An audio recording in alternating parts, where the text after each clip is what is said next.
Ah, Europe. It's time to break down this continent city by city, where public transportation actually works and asking for ranch dressing is considered an act of war. Today, in part 1, we'll be covering these lovely cities. So let's get started, shall we? Paris, France. Welcome to the city of love, where the boulevards are grand, the macarons are sweet, and the locals will look at you in horror like you just put ketchup on escargot for attempting to speak their language. Ugh, how dare you butcher our beautiful language. That was my interpretation of a French person. In Paris, all of your Duolingo confidence will fly out of the window like a croissant during a workers' strike. Of which there are many. The Parisians are widely acclaimed for their ability to avoid their jobs and protest. I can vouch for this. I've been to Paris twice. And one of those times, the garbage collectors decided that their pensions were worth more than my vacation photos. How incredibly selfish, I must say. But let's talk tourism, because Paris is one of the most visited cities on earth, packed with some of the most beautiful, impressive, iconic landmarks in the world. And yet, some Parisians act like they hate tourists, as if they didn't build every single thing in the city to be admired, photographed, and bought in miniature made-in-China keychain form. It's like throwing a house party and then getting mad when people show up. Ugh, look at these Americans taking pictures of our buildings. My brother in crepes, you light up the Eiffel Tower every single night like it's Coachella. What did you think was gonna happen? Of course we're gonna leave our traffic-ridden, McDonald's-dominated suburban hellscapes in the middle of Ohio to come see your stuff. You've got the Eiffel Tower, where you can take your mandatory "look at me, I'm in Paris" selfie. The Louvre, where 1,000 people crowd around a little painting of a random woman while the other infinitely cooler art pieces collect dust behind them. The Arc de Triomphe, where Parisians play real-life Mario Kart in their tiny Peugeots and Renaults on the world's most anxiety-inducing death circle roundabout. And the Champs-Élysées, which is basically a glorified Midwestern strip mall with a little more life and a Gucci belt. And of course, we can't forget the glorious Tour Montparnasse, the pride of Paris, birthplace of Napoleon Bonaparte, and a key part of French. Nah, I'm just kidding. I have absolutely no idea why they decided to stick this giant Columbus, Ohio-looking corporate office Wi-Fi router in the middle of the city. It's basically a 59-story middle finger to the Parisian skyline. But you've got to admit, the Tour Montparnasse does offer the best views of the city. And that's probably due to the fact that it's the only place you can't see the Tour Montparnasse. And yet, it doesn't matter, because Paris is still stupidly beautiful. I mean, the entire city center is actually pristine. The Haussmann buildings, cobblestone streets, the cafe chairs that all face the street so you can people watch and silently judge the French way. It's perfection. Just don't go to the outskirts, because I don't know what happened, but the aesthetic switches to Soviet housing project real quick. But speaking of people watching in cafes, this place is probably the food capital of the world. I'm talking buttery croissants, crunchy baguettes, decadent eclairs, and of course savory steak frites, croque monsieur, and French onion soup that'll make you question every Wonder Bread you've ever bought back in the States. The French may not remember how to fend off the Germans, but god dang, they know how to work some magic when given some dough, sugar, and an oven. But as a tourist, this is where you need to lock the flip in, because the second you see English on that menu, your $3 cafe espresso just underwent Venezuela-style inflation and is now 14 euros. Take, for example, Angelina Hot Chocolate near Rue de Rivoli. It's thick, it's luxurious, it's basically drinkable brownie batter, and for just the low price of one of your kidneys, it can be yours! In Paris, you're not paying for the food, you're paying for the aesthetic, and the unwritten tourist tax is insane. A single espresso, a tiny spoon, and a waiter who probably doesn't like you. It's all part of the Parisian package. Though to be fair, all of the waiters I met were actually incredibly nice people who put up with my trying to order food in French. Incredibly patient people right there. But there's always that one Pierre who ruins it. Now, if you're planning on wandering the streets of Paris, let me introduce you to Europe's unofficial second economy, pickpocketing. Because while you're standing in awe of the Sacré-Cœur in Montmartre, there's a 14-year-old boy unzipping your backpack like it's a Christmas present. And don't even think about pulling out a paper map and wearing cargo shorts with socks and sandals. That's basically a neon sign that says, "Rob me, I'm from Iowa." I could probably talk about this city for an entire video on its own, so let's move south. Where the sky is always blue, the tapas are always exquisite, and the tourists are, well, even more resented, actually. Barcelona, Spain. Or should I say, Barcelona. These guys basically have a chronic lisp. Really, the entire nation of Spain. You don't say gracias, you say gracias. Gracias por las tapas. It's a nation of Mike Tyson. Barcelona is an amazing blend of Mediterranean beauty, bizarre architecture, political tension, and world-class pickpocketing. Yes, just like Paris, it's here too. And let's not forget, Barcelona, and really Catalonia as a whole, are a bit of a rowdy bunch. You see, these guys kind of want independence from Spain, or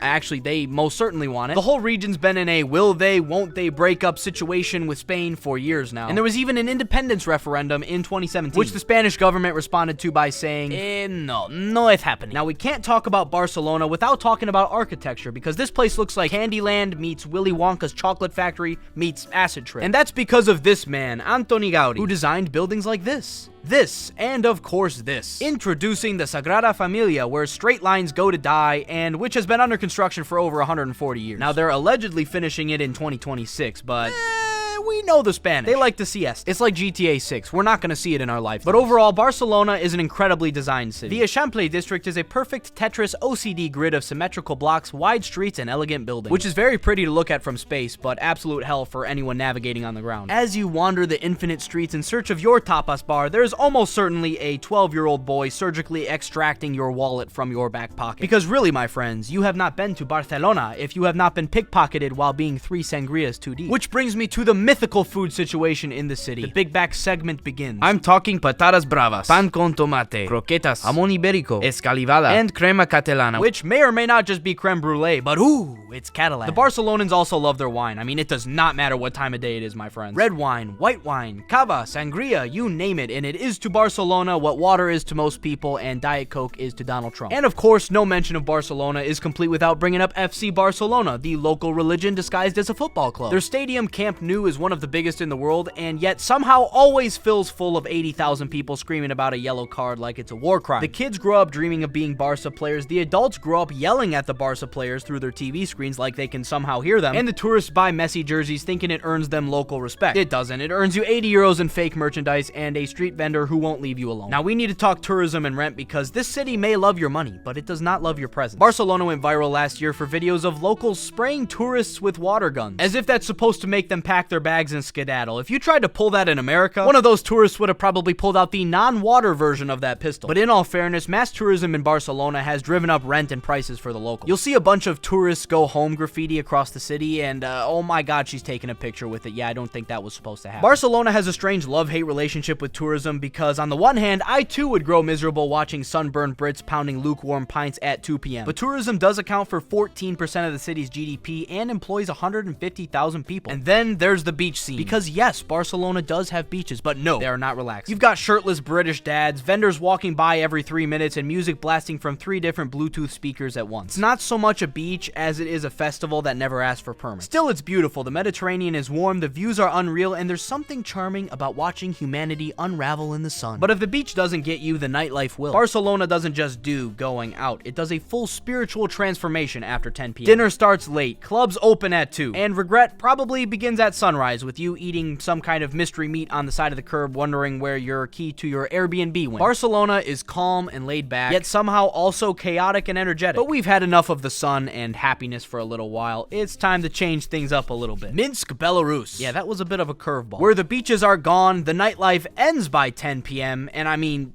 Soviet Union, what else can I say? I wouldn't really describe Minsk as a tourist hotspot. It's really not even a tourist lukewarm spot. This is the capital of Belarus, a country often described as Europe's last dictatorship, which isn't exactly the slogan I'd probably want on my tourism campaigns, but hey, it's original. Really, the main attraction here is President Lukashenko's mustache. I mean, wow, I could get lost in there. What do you mean by that? But from what I understand, Minsk is surprisingly clean. The streets are spotless, and the subway system looks like it was designed for a Bond villain. You could drop your Belarusian potato on the pavement and still eat it with dignity. This place runs on order, loyalty, and like probably the faint smell of boiled cabbage or something. I don't know. The architecture is pretty much exactly what you'd expect from a city that was completely flattened in World War II and then rebuilt by people who had zero interest in joy. You've got massive government buildings and no shortage of gray communist statues, and oh my god, that's a KFC location. Wow, I could not have described the city any better than that. Now, does Minsk have beaches? No, but we have Victory Square and Gorky Park, which scream fun for entire family. Oh yeah, and Minsk also has a cool library that kind of looks like one of those weird Rubik's Cubes that one kid would always bring into school for some reason. Now, the people of Minsk might seem a bit cold on the surface, and they are, but they're also brilliant, probably plotting the active downfall of the European Union, and the kind of people that would invite you into their home and serve you homemade vodka once you got to know them. Speaking of order and stability, I think it's time we visit the capital of it. Geneva, Switzerland. Geneva and Switzerland as a whole are like the banking capitals of the world. I mean, these people have just figured out money. There's a reason Jordan Belfort tries to get his money into Switzerland in The Wolf of Wall Street. Did I just use a movie about a coke addict fraud as a legitimate source?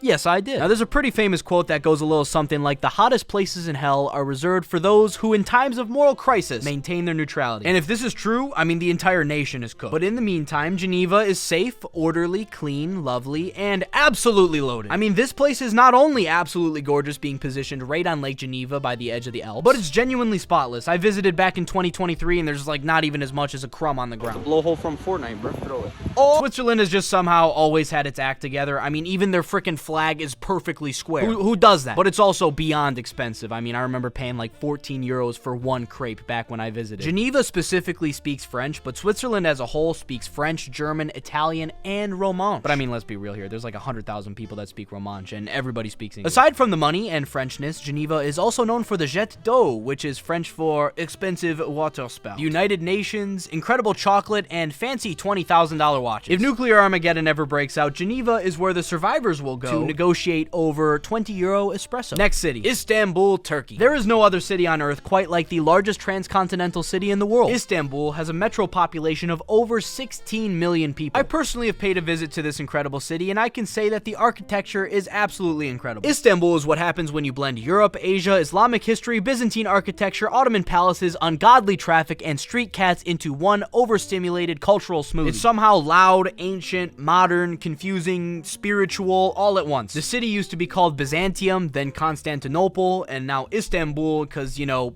rebranding. This place has been Roman, Greek, Ottoman, and now Turkish. It's crazy. So let's start with the Hagia Sophia. This building has a crazy identity crisis. It's been a church, a mosque, a museum, and is now a mosque again. I'm starting to see a little bit of an indecisive pattern with this city. Then you've got the neighboring Blue Mosque, which is like the Hagia Sophia's sister who went to art school.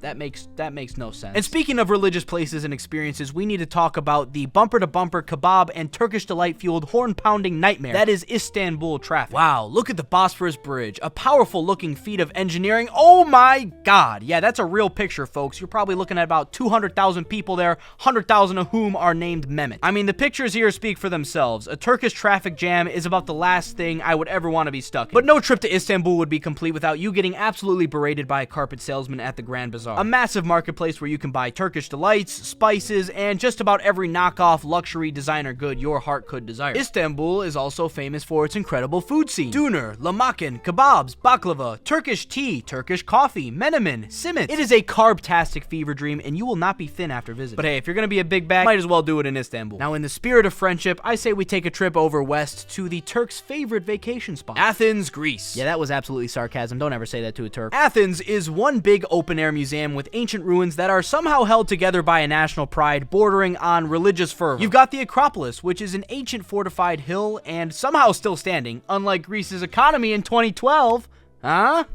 See what I did? Okay, I'm sorry. Then there's the Parthenon, the crown jewel of the Acropolis, a little broken, a little scaffolding-y, but still iconic. This is basically the OG Pinterest inspiration board for every museum, courthouse, and university building in the Western world. The city is a mix of ancient temples, communist-looking apartment blocks, and stray cats that have seen more pasty tourists like myself than you could ever imagine. Athens is chronically sunstroke-level hot and smells like a blend of history, grilled meat, and cigarette smoke at all times. Visiting Athens in the summertime is like volunteering to be sauteed alive. The sun doesn't just shine here, it attacks. You will sweat in places you didn't know you had sweat glands. Ugh, I hate that word, glands. But fear not, my friends. The solution is to order a Freddo espresso, sit at a cafe for 3 hours, take in all of the street graffiti, and pretend you're not melting alive like the white man that you are. This is mostly a self-reflection we're talking here. At least that's what I had to do because I was not built for Greece. I was built for Norway, maybe England on a good day. And on the topic of cafes, the food in this city is absolutely phenomenal. Gyros, of which I had my fair share. Souvlaki, tzatziki, spanakopita, feta on literally everything. It's all salty, oily, and prone to incredible mispronunciation by us tourists. Ask for one gyro and you're getting deported to Turkey with a Greek flag. The city is young and lively at night, but historic, laid back, and graffiti-filled in the day. Let me make something clear. Athens isn't glamorous. It's gritty, it's cracked, it's sunburned, but those are all things that make it unique. You don't come to Athens to relax, and the locals who work crazy hours every single week didn't either. You came here to sweat, learn, eat, listen to your taxi driver rant about the Turks, and look at old rocks. Now, I don't know about you, but that is my kind of vacation. You know what else is my kind of vacation? Budapest, Hungary. You probably wouldn't think it, but Budapest is becoming a major tourist magnet. It now gets more tourists than places like Lisbon and Naples, which is kind of wild considering most of us Americans probably couldn't point to it on a map without accidentally touching Slovakia. But this place seems underrated as hell. The capital of Hungary is absolutely gorgeous. I mean, just look at their parliament building. Like, wow, who built that? Can you do my driveway? It's just sitting there right on the Danube looking like it's straight out of a fantasy novel, while most of us just think of Hungary as goulash and political scandals. I mean, it is also those things, but it's more too. Budapest has two different parts, conveniently named Buda and Pest. Buda is the hilly, like sort of classy historical side where you've got castles and cobblestone, while Pest is flat and fast-paced. You know, it's where you got your parties, bars, cafes, the famous ruined pubs, which are built inside of old crumbling buildings. And we got to talk about those thermal baths, because in Budapest, sitting half naked in steamy mineral water with strangers is the norm. I'm not even gonna try to say that baths are where you can go and play chess in a hot tub, surrounded by 19th century architecture and 100 retirees in Speedos. And yes, Budapest is famous for goulash, but there's also chimney cake, langos, which is deep fried bread covered in cheese, sounds awesome, and some seriously underrated wine. Hungarian food might not be diet friendly, but you know what? Neither is happiness, okay? Budapest is that rare combo of beautiful, fun, and surprisingly cheap, like if Vienna took shots of palinka and learned how to relax. Speaking of Vienna, let's talk about Budapest's ex-girlfriend, Vienna, Austria. I think this woman said it best. Why, as a black person, I wouldn't go back to Vienna, Austria? Let me just say this. It's not for the blacks. I was there for 3 whole days, and guess how many black people I saw? 3. And one of them was me in the mirror. And don't even get me started on the food. Bland, dry, unseasoned. If you love museums and architect, Vienna is cute or whatever. But if that ain't your thing, baby, there's nothing else for you here. I hope you enjoyed her insightful commentary. The first thing that comes to mind when I think of Vienna is old white dudes in those goofy wigs, like Mozart, Beethoven, I don't know. All of those old classical music guys that have names that sound like expensive cheeses. Vienna is a city of class, and I do mean class. You got palaces everywhere. Schönbrunn Palace, Belvedere Palace, and of course the Hofburg right in the center of the city. Vienna has art everywhere. You've got museums, cafes, concert halls, and you can't go to Vienna without trying a Sachertorte. That is really fun to say. Sachertorte.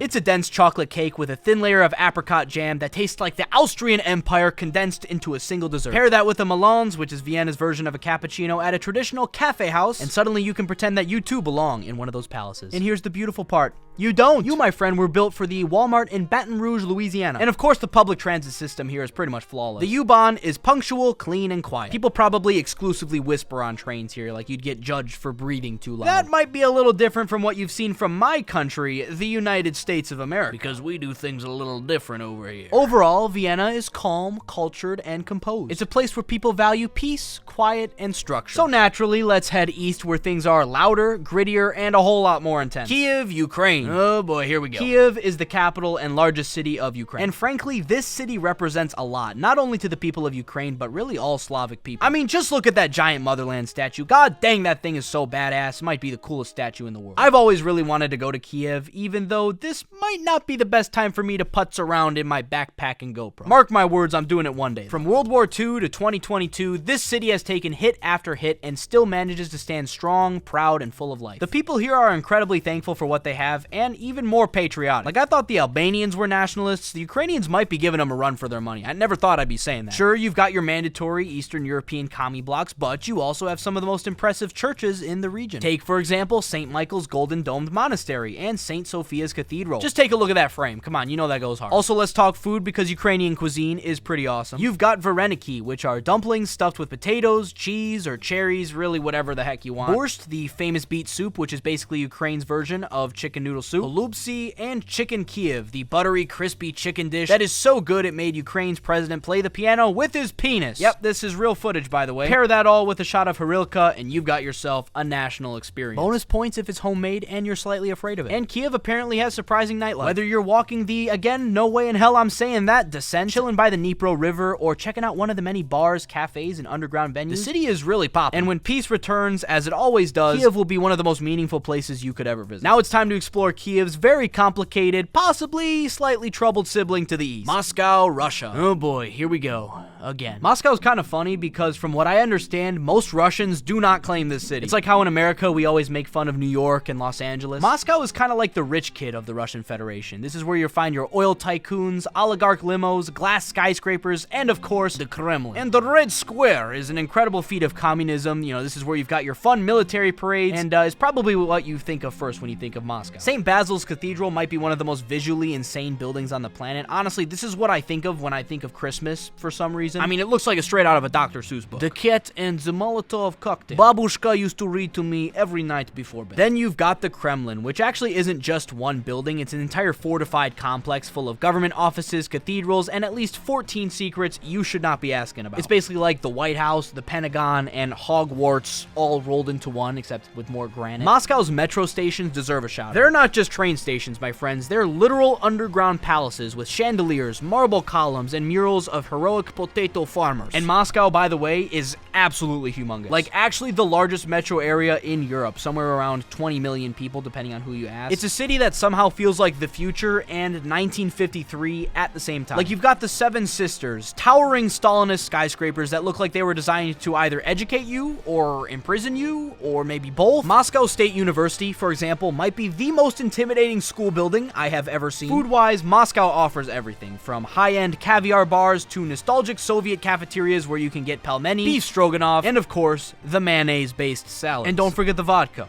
Not that you could if you tried. Moscow is cold, dramatic, massive, one of the most important cities in the world, and bizarrely glamorous in a way that feels like a Bond movie and a Cold War documentary had a kid. Now let's move a bit west to another formerly communist city. Well, half formerly communist. Berlin, Germany. On one side, you had capitalist neon and Coca-Cola, sausages and reliable cars, and on the other, gray concrete blocks, more sausages, and the glorious Trabant. Yeah, scratch that. This might be the worst car ever made. But today, Berlin has reinvented itself, not by covering up its past, but by really embracing Berlin is famous for the Bundestag, Brandenburg Gate, which, I mean, doesn't seem to be much of a gate. You can kind of just walk freely through. The Berlin Wall, which you most certainly could not walk through back in the day. Checkpoint Charlie, the Berlin Cathedral, and the Berlin TV Tower. The people of Berlin are direct, blunt, and honest. Almost as direct as the word, oh my god, what is that? Berlin is also renowned for its nightlife, clubs, and techno music. Wow, Hans ist ein sweet groove, man. Yeah. I am lit up with glee right now. I'm smiling inside the German way. Why are you say this? This is silly.